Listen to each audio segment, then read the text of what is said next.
سەرۆک من زناشیدۆم لە تۆڕی میدیایی ڕوودا و دەمەوێت پرسیارێکت لێ بکەم سەبارەت بە پرسێک کە تاوەکو ئێستا بەردەوامی هەیە ئەو پرسەش پرسی چەکدانانی پارتی کرێکارانی کوردستانە دوای ئەوەی کەوە ئەوان ڕایانگەیاندکەوە خۆیان هەڵدەوەشێنەوە پرسیارەکە ئەوەیە کەوە خەڵکێکی زۆر چاوەڕێن و دەیانەوێت بزانن هەنگاوی داهاتوو چی دەبێت لەبەرەوەی نازانین ئێستا چ شتێک ڕوودەدات هیچ هەوڵێک هەیە بۆ ئەوەی کۆتایی بەو پرسە بهێنن و هەروەها دەمەوێت پرسیارت لێ بکەم کە پەیامی بەڕێزت پەیامی خۆت بۆ کورد چییە نەک تەنیا لە تورکیا بەڵکو لە تەواوی ناوچەکە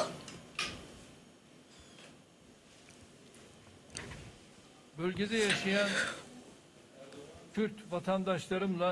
وەکە سەرۆکۆمەرێوان لەگەڵ وڵاتیان مەین کوردێن لە ناوچەیە دژین تو پرسگرێکێکە مە نینە şu anda gayet نەها gelek baş dimeşe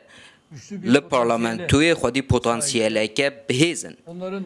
böyle bir sıkıntısı olmadığına göre di demekê de ku pirsgirêkeke wan a wiha nîne ev meşû birêve çûn gidiş berdewam e randevu istediler. daxwaza hevdîtinê kirin min jî rehmetî Sûri Sûreya Önder û Pervin Hanım'ı Pervîn Buldan qebûl kirin Cumhurbaşkanlığında li koşka serokkomariyê em li gel hevalên xwe bi hev re li gel wan civiya zannediyorum şimdi yine ez bawerim niha daxwaza hevdîtineke din jî kirine bu randevu û ev daxwaza hevdîtina wan jî dê demekê nêzik de em ê pêk bînin em dê li gel wan civînên xwe bikin gotûbêjin xwe bikin ti pirsgirêkek nîne benim ülkemde li welatê min bi Kurd, Tirkan, Laz û Çerkez û Ereban hepimiz biriz em hemû yekin ve ülkemin û li welatê me